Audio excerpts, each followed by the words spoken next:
Hey everybody, Russ W. Oker, Go Hills TV, powered by JBS, bringing more to the table. It's a Hy-Vee Warrior win today for our men's soccer team. The number one ranked Warriors win at 5-4 today over Lewis and Clark in what was a wild soccer match there in that second half. It was just goal after goal after goal. But, Coach, you come out of there with a win.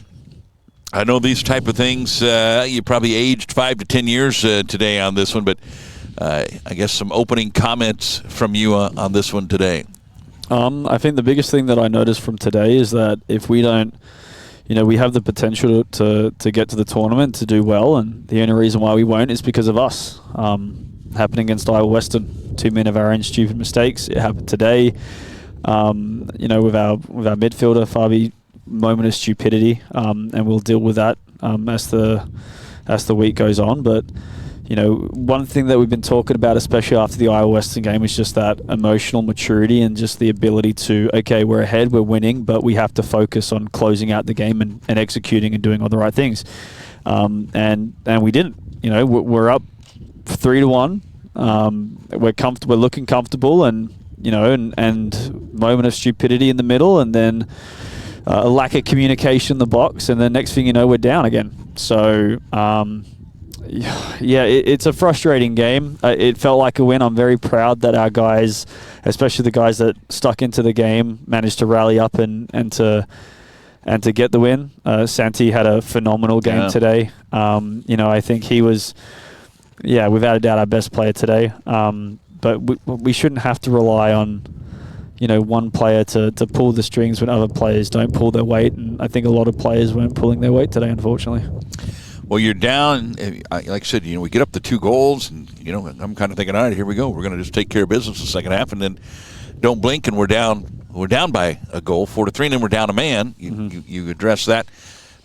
When you're down by a goal and down a man, what's going on in your – what's the message? And obviously your back's against the wall at that point.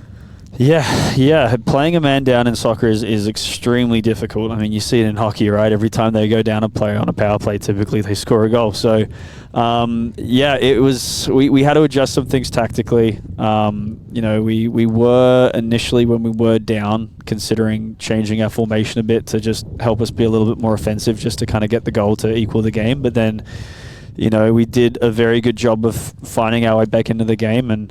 And part of the problem with playing a man down is there's always someone open. So that was a difficult situation to deal with as well. And so, we chose to try to, trust that our lone forward could do the job to do the work, and our wingers, we've got some speed, we've got some athleticism out wide, so that they would do the running up and back, and they did. And that's what kind of, I think, helped us get into the game. Well, as you look towards, you've got Iowa Western coming up, and then we've got Cali, and then we get into the postseason. It's going to be with Iowa Western. Obviously, it's we're now 13-0-2. It's a kind of team that you think can make a long tournament run, a team that could compete for a national title. And as you hope for that, a game like this, being challenged like this, can it be beneficial? Are there lessons to be taken away from this? I think so. The biggest thing I told our guys was, it's the same thing with Iowa Western. We are the reason why we're not getting the results that we want. We are our own worst enemy in games like this. And so just guys having to be disciplined and do what they have to do, and letting the little things go. I don't know if maybe the actions of Fabi were dictated because he was, being cussed out or said to by an opposing player. But, those are little things that players will do in a game to get you off your game. And it's in those moments that players have to be mature and just focus on what is the goal. What's the objective? Our objective is to win the game. And so nothing else matters. Nothing what they say to us, no bad call from the referee, nothing else matters. We just have to play and we have to execute. And so that's the biggest thing. And I think noticing with how we've done today with the results that we've, not just today, but the results we've had against previous opposition, is we can compete and we can beat any team if we perform and if we can do it. But, what we've shown is that we have the potential, I believe, to win. And if we don't, the only team that we can blame, the only person we can blame is the person in the mirror. That's it.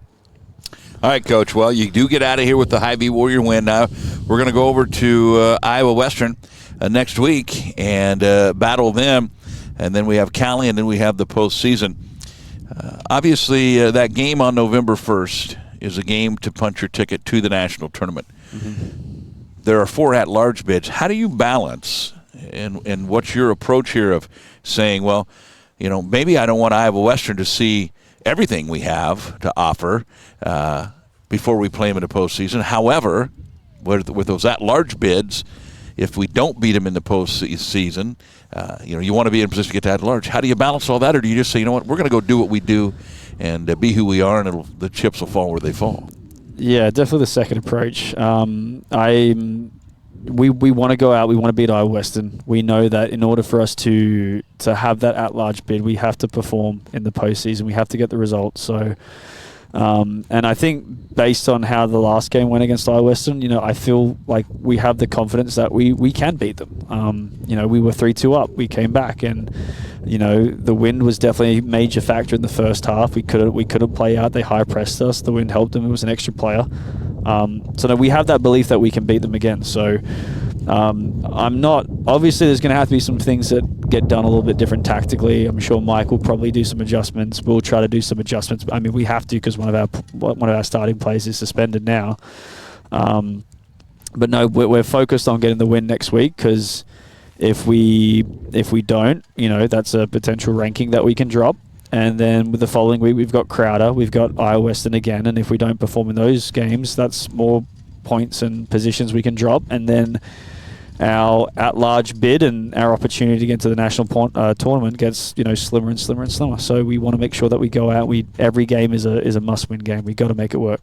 All right, Coach. Well, we appreciate your time, and it's a Hy-Vee Warrior win. It was certainly, from a fan standpoint, quite a thrilling soccer match there for a while. I don't know if I've seen anything quite like that, about that 20, 25-minute span. But Warriors got out there with a 5-4 win, a hat trick for Santiago Cardenas in this one.